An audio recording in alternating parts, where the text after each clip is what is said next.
أعوذ بالله من الشيطان الرجيم.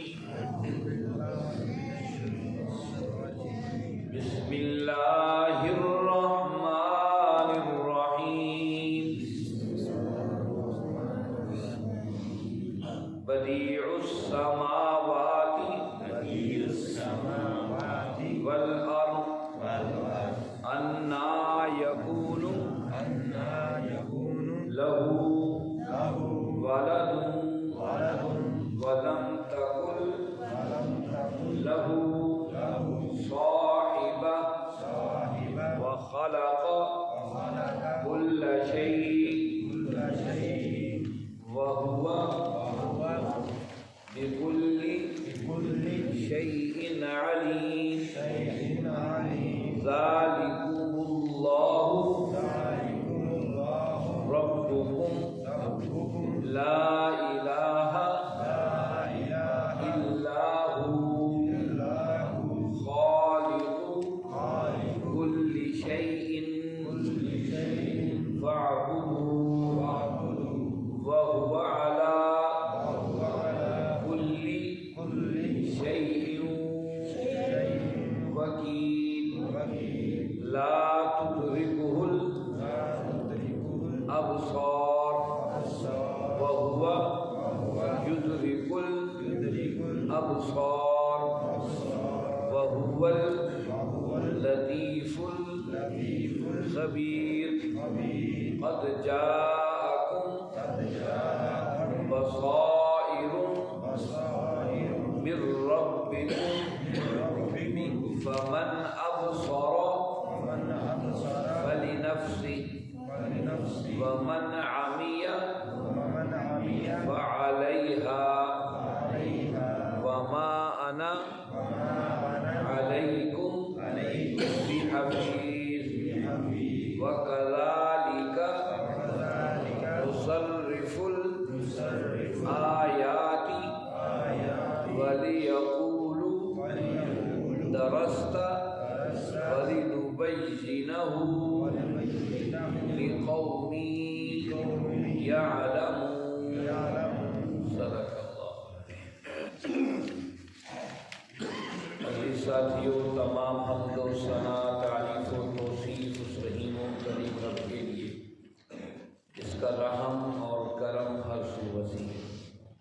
اس کے بعد لاکھوں کروڑوں درود و سلام اس نبی مہرباں پر جنہوں نے اللہ رب العزت سے حق کو پا کر ہم تک حق پہنچانے کا حق ادا کیا. عزیز ساتھیوں، 7واں پارہ ہے اور سورۃ الانعام ہے، اور سورۃ الانعام کی ہم نے 100 آیات پڑھی.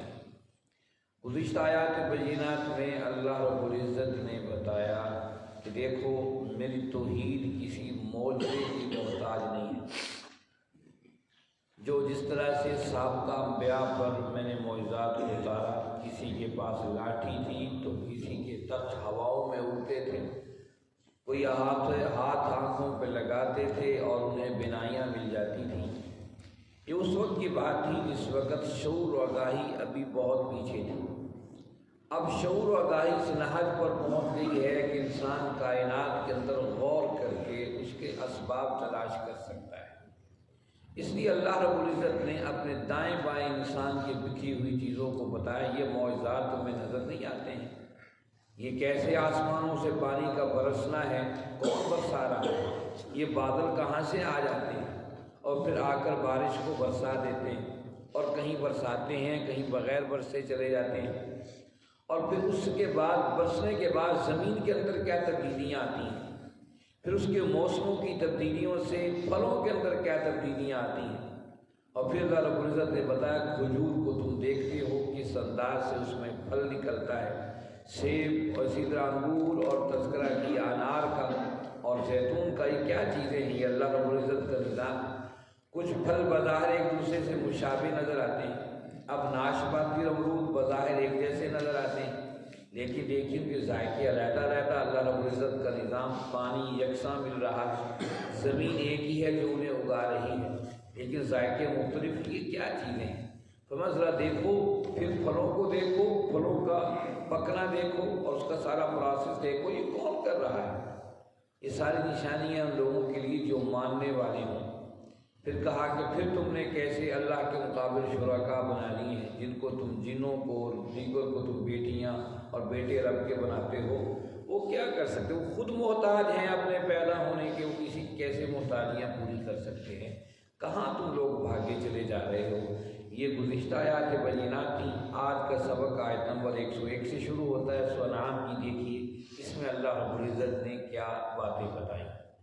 فرمایا اعوذ باللہ من الشیطان الرجیم، بدیع السماوات والارض، ابتدا کرنے والا ہے آسمانوں اور زمینوں، انا یکون لہ ولد، اور کیسے ہو سکتا ہے کوئی اس کا بیٹا، ولم تکن لہ صاحبہ، حالانکہ اس کی تو کوئی بیوی نہیں ہے، وخلق کل شیء، اس نے ہر چیز کو پیدا کیا ہے، وہو بکل شیء علیم، اور وہ ہر چیز کو جاننے والا ہے۔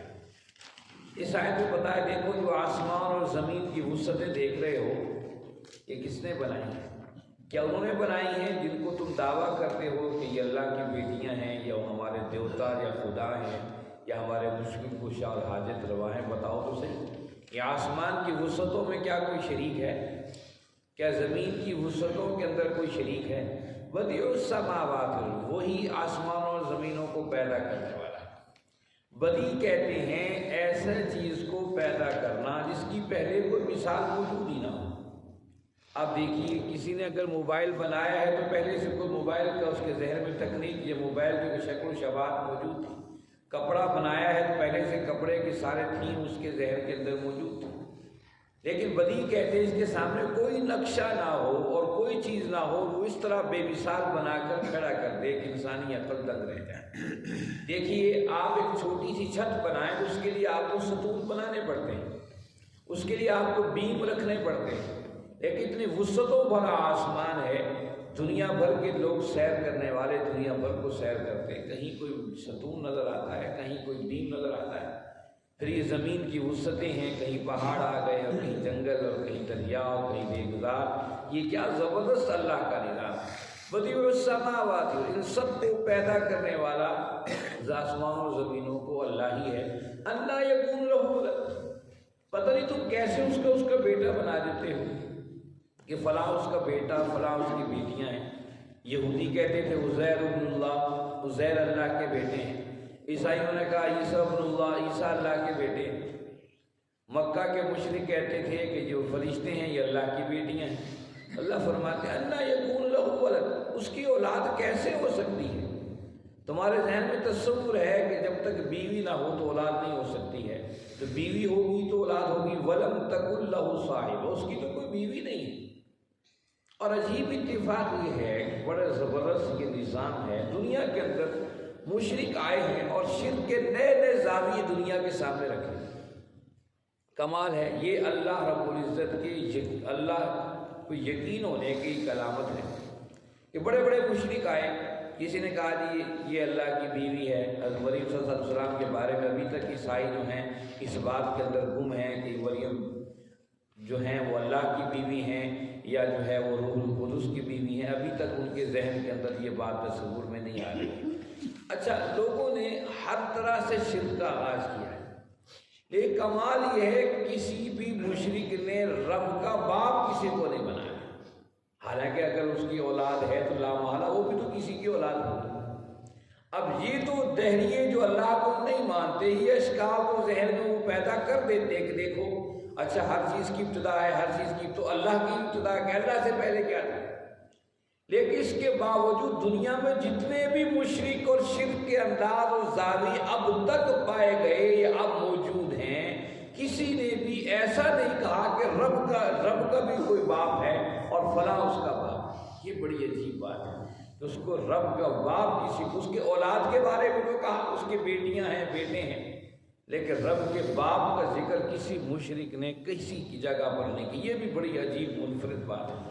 وَلَمْ تَكُن لَهُ صَاحِبَةٌ، جب اس کی بیوی نہیں ہے تو بیٹا کیسے بنا سکتے ہو؟ بیوی تو آخر اللہ نے بنائی ہوگی اگر بیٹا مانتے ہو۔ وہ کون ہے؟ وَخَلَقَ كُلَّ شَيْءٍ، خود ہی جواب دیا، وہ ہر چیز کا پیدا کرنے والا ہے۔ جب ہر چیز اس نے پیدا کی تو رشتوں تک کو اس نے بنایا ہے۔ اس کائنات کا خالق اور مالک بھی وہی ہے، ہر چیز کو پیدا کیا ہے، تو پھر اس کو کیا ضرورت ہے کسی چیز کی؟ وَهُوَ بِكُلِّ شَيْءٍ عَلِيمٌ، اور وہ بنانے کے بعد چھوڑ ہی نہیں دیا ہے، ہر چیز کے بارے میں جانتا بھی ہے۔ یہ بھی بڑی اہم بات ہے۔ لوگ اس زمانے میں یہ کہا کرتے تھے کہ اللہ رب العزت اتنے بڑے کائنات کے سارے انسانوں کے دلوں کو بھید کو کیسے جان سکتا ہے؟ اس نے کچھ لوگوں کو متعین کر دیا ہے زمین پر اپنے خدائی کے حوالے سے، اور وہ ہمارے آخرت میں بھی سفارشی ہوں گے اور ہمارا خیال رکھیں گے، دنیا کے اندر بھی اللہ کے ساتھ معاونت کرتے ہیں اس نظام کو چلانے کے لیے۔ اللہ نے کہا بالکل شہید ہے، جو وہ ہر چیز کا جاننے والا ہے، اس کو متعین کرنے کی ضرورت ہی نہیں ہے کسی کو، فلاں مجھے آگے خبر دے اور فلاں کی خبر دے۔ ذالکم اللہ، وہی تو تمہارا اللہ، ربکم تمہارا رب ہے، لا الہ الا ہو، نہیں ہے کوئی معبود اس کے سوا، خالق کل شیء، وہ ہر چیز کا پیدا کرنے والا ہے، فاعبدوہ، پر اس کی بندگی کرو، وہو علی کل شیء وکیل، اور وہ ہر چیز کا نگہبان ہے۔ وکیل کا مطلب نگہبان، کارساز۔ ذالکم اللہ ربکم، یہ آیت بتاتی ہے کہ اللہ کو مانتے تھے، اللہ کو مانتے تھے، اور جتنے مشرک دنیا کے اندر موجود ہیں، یہاں تک کہ جو ہندو مت ہے یہ بھی مشرک ہے، یہ بھی دنیا میں جتنے بھی جو مشرک آئے ہیں وہ اللہ کو مانتے ہیں۔ یاد رکھیں، وہ مانتے ہیں کہ رب الارباب ہے، سارے خداؤں کے اوپر ایک بڑا خدا بیٹھا ہوا ہے جس کے ہاتھ میں سارا اقتدار ہے۔ یہ نمرود اور فرعون، ان لوگوں نے خدائی کے دعوے جو کیے وہ بھی جانتے تھے اور عوام بھی جانتی تھی، وہی کہتے تھے یہ وہ خدا نہیں، اس میں کلی اختیارات اس کے ہاتھ میں ہیں، لیکن ان لوگوں نے اپنے آپ کو خدائی کے دعوے داروں نے یہ باور کروایا کہ ہم وہ خدا تو نہیں ہیں، پر ہمارے ہاتھ میں اختیار دے دیے، ہم اس کے نمائندے ہیں، اس لیے ہمیں بھی خدائی کا دعوے دار ہے کہ ہمارے سامنے بھی لوگوں کی گردنیں جھکے اور جھکائی جائیں۔ یہ سب مانتے تھے۔ نمرود کے سامنے جب کہا کہ ابراہیم علیہ السلام و تسلیم نے، اچھا اگر تو خدائی کا دعوے دار ہے تو مشرق سے میرا مالک رب سورج کو مشرق سے نکال رہا ہے تو مغرب سے نکال کے دکھا، تو وہ فوراً مبہوت ہو گیا کہ اس نے کہا یہ تو میرے بس کی بات نہیں۔ گویا کہ وہ جانتے تھے خالق ایک مالک رب ہے، اللہ ہے جس کے ہاتھ میں سارا اختیار ہے، لیکن ہم اس کے نمائندے ہیں اس زمین کے اوپر۔ تو اللہ کا ذالکم اللہ ربکم، یہ جو رب کی صفات تم دیکھ رہے ہو، رب و کی دنیا کے اندر، زمین و آسمان کی وسعتوں کے اندر اس کے رنگ رنگینیاں، یہ ذالکم اللہ رب، یہی ہے وہ رب اللہ ہے جس نے تمہارے لیے اس کو پیدا کیا۔ لا الہ الا، اس کے سوا کوئی الہ نہیں ہے۔ کوئی الہ کس کو کہتے ہیں؟ الہ اس کو کہتے ہیں جس کو مالک مان لیا جائے، جس کو اپنا آقا مان لیا جائے، جس کو اپنا سب کچھ مان لیا جائے، اس کو الہ کہا جاتا ہے۔ اور وہ کہتے تھے کہ یہ سارے الہ ہیں جو ہمارے خدا ہیں، ہمارے الہ ہیں، یہ ہمارے ہر مشکل مصیبت میں کام آتے ہیں۔ اللہ کا لا الہ، تمہارا معبود الہ، حاکم اور مالک اور آقا وہ ایک ہی ہے، اللہ وہی ہے، خالق کل شیء، اس کی سب سے بڑی صفت یہ ہے کہ اس نے ہر چیز کو اسی نے پیدا کیا ہے، فاعبدوہ، اور اس کی بندگی اختیار کرو۔ جس طرح وہ چاہتا ہے میرے ساتھ کسی کو شریک نہ ٹھہرایا جائے، اس کے بندوں کی ذمہ داری بھی ہے کہ زمین پر اس کے نظام میں کوئی اس کا شریک نہ ٹھہرائے، اس کے نظام عدالت کے اندر کوئی اور شریک نہ ہو، اس کے نظام حکومت جو زمین پر رائج ہے کوئی اور شریک نہ ہو، اس کے نظام معیشت اور معاشرت کے اصولوں کے اندر بھی کوئی شریک نہ ہو۔ یاد رکھیے فاعبدوہ کا مطلب یہ ہے اس کی بندگی کی جائے، جس طرح وہ اپنے ذات کے اندر تنہا اور یکتا ہے، اس کے نظام ریاست و حکومت، اس نے جو معیشت اور معاشرت اور عدالت اور نظام حکومت کے جو قوانین دیے ہیں اس میں بھی کوئی بشر شریک نہ ہو۔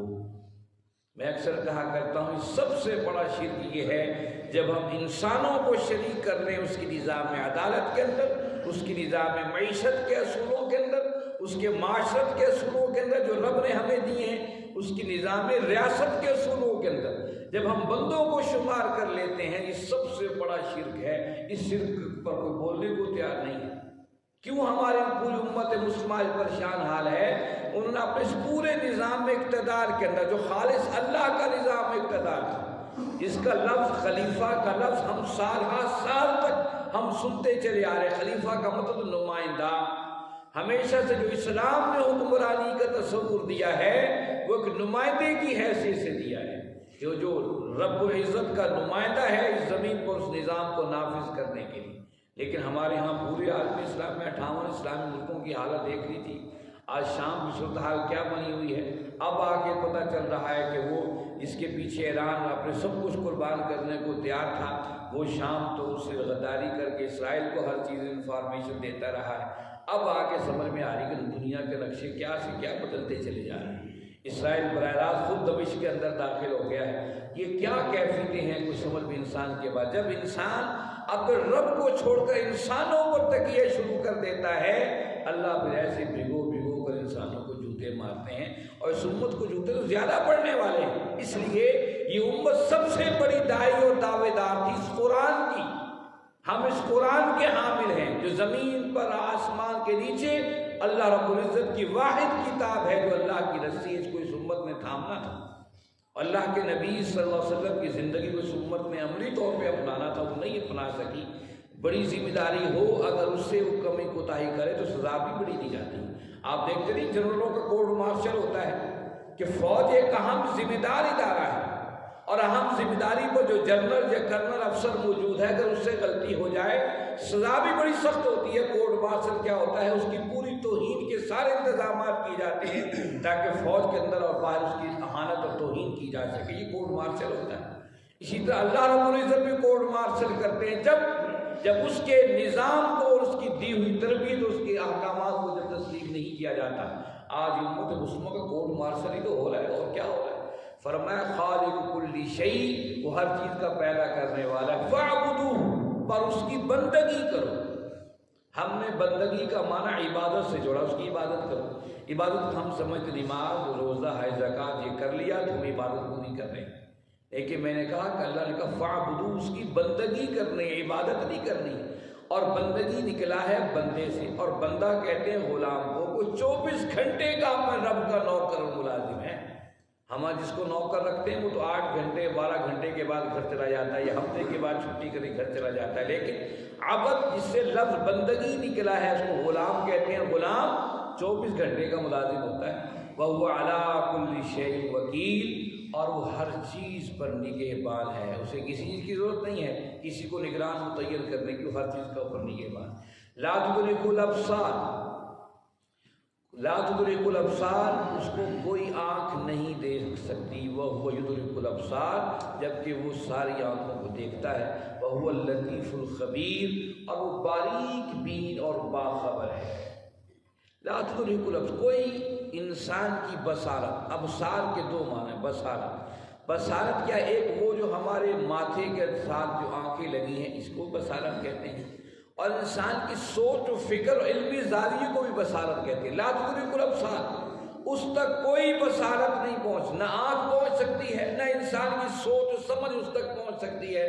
وہ کیا ہے اس کو پہچانا جائے گا کائنات کے اندر چیزوں کو دیکھ کر. اور یہی بات ہے کہ جس وقت موسیٰ علیہ الصلوۃ والتسلیم نے جب کوہ طور پر تشریف لے گئے کہا اللہ میں آپ کو دیکھنا چاہتا ہوں. میں جو پوری قوم بنی اسرائیل کے سامنے آپ کا پیغام دے رہا ہوں فرعون سے ٹکرا گیا ہوں اور سارے مشکل مراحل سے قوم کو لے کر نکلا ہوں. اللہ میرا بھی تو حق ہے تجھے دیکھ مجھے دکھا تو صحیح اپنا آپ. اللہ رب العزت نے فرمایا کہ اچھا دیکھنا چاہتا ہے.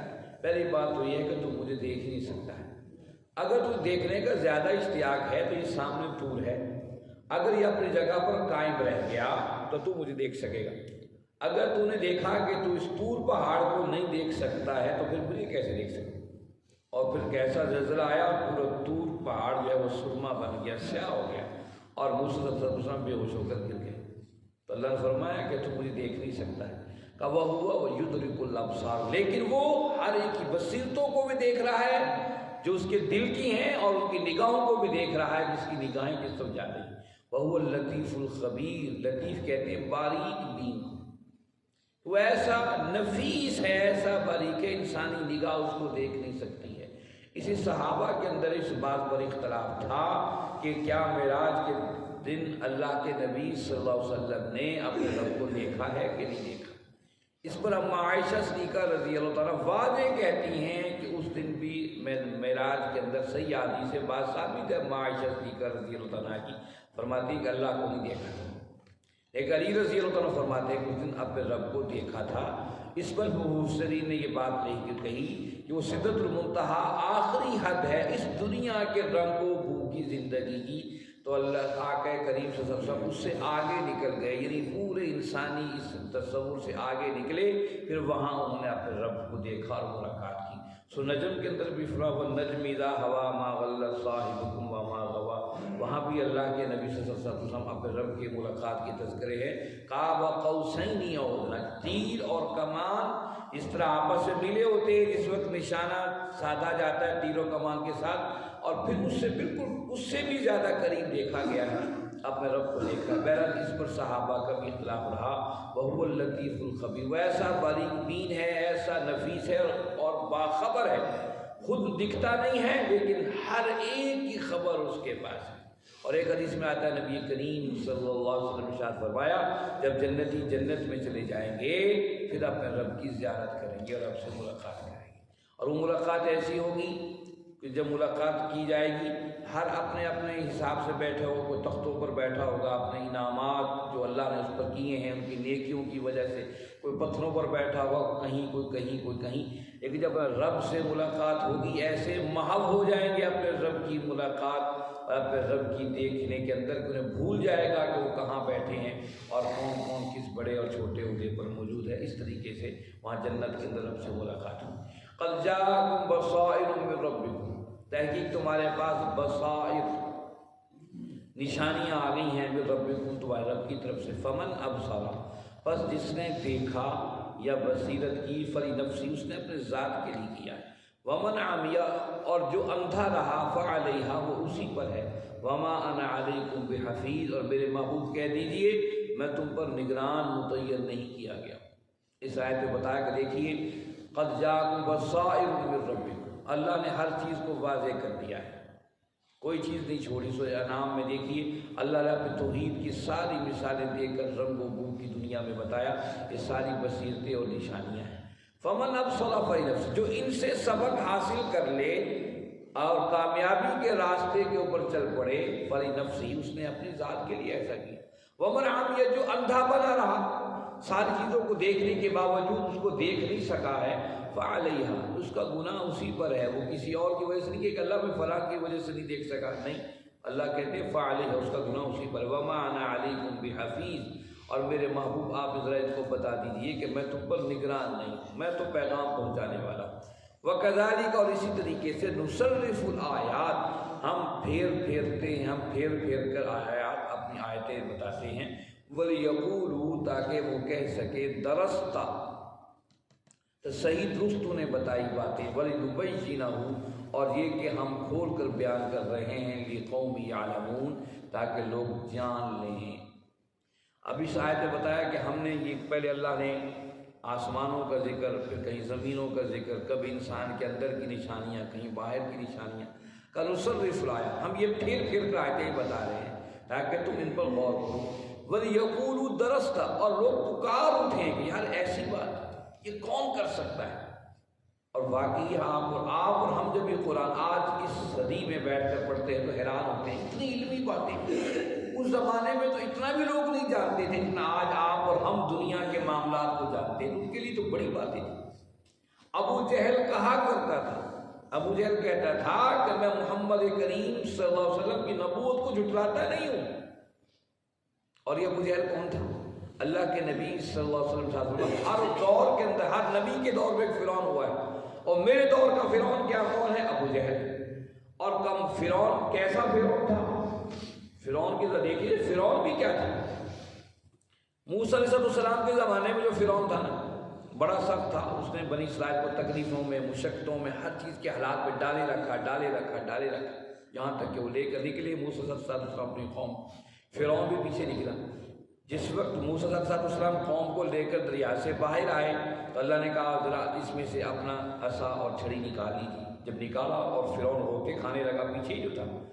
اب فرعون جب ہوتے کھانے لگا، قرآن بتاتا ہے جب ہوتے کھا رہا تھا اس نے کہا میں اب ایمان لے کر آیا ہوں موسیٰ کے رب پر۔ موسیٰ اور ہارون کے رب پر میں ایمان لے کر آیا۔ اللہ رب نے فرمایا کہ اب اس کے ایمان لے کر آنے کا فائدہ کوئی نہیں، تو موت کو دیکھ لیا، اس کے منہ میں مٹی ڈالا۔ یعنی جیسا بھی تھا فرعون آخری وقت کے اندر وہ بھی پکار رہا تھا کہ موسیٰ اور ہارون کے رب پر ایمان لے کر آئے۔ لیکن آئیے اللہ کے نبی صلی اللہ علیہ وسلم کے زمانے میں جو فرعون تھا ذرا اس کو دیکھیے۔ ابو جہل ہے اور میدان بدر ہے اور یہ زخمی ہو کر گر گیا ہے، اور اس کو معاذ المعبود جیسے نوجوانوں نے اسے زخمی کر دیا آخری لمحات کے اندر۔ اور عبداللہ ابن مسعود رضی اللہ تعالیٰ اس کے سینے پر چڑھ بیٹھے ہیں اور اس کو قتل کر دینا چاہتے ہیں۔ اب وہاں فرعون آخری لمحات کے اندر اقرار کر رہا ہے میں موسیٰ اور ہارون کے رب پر ایمان لے کر آیا، اور اس کے جو آخری لمحات ہیں یہ کہتا ہے عبداللہ ابن مسعود میری گردن سے نیچے سے کاٹنا، تاکہ جب یہ گردن نظر آئے تو پتہ چلے یہ سردار کی گردن ہے۔ نہیں کیسا فرعون تھا، آخری لمحے میں بھی اکڑ اور غرور و تکبر اس کا حصہ رہا۔ اس لیے اللہ کے نبی صلی اللہ علیہ وسلم نے فرمایا ہر دور میں فرعون ہوئے ہیں، میرے دور کا فرعون یہ مجھے۔ ابو جہل یہ کہتا تھا کہ میں محمد کریم صلی اللہ علیہ وسلم کو جھٹلا نہیں سکتا ہوں، اور چھپ چھپ کر قرآن سننے بھی جایا کرتا ہے۔ پھر کیا بدبختی اس کو لے کر بیٹھی۔ لوگوں نے کہا ابو جہل بتا تو صحیح، جب تو مانتا ہے کہ یہ جھوٹا نہیں ہے پھر کیوں نہیں مانتا اس کی بات؟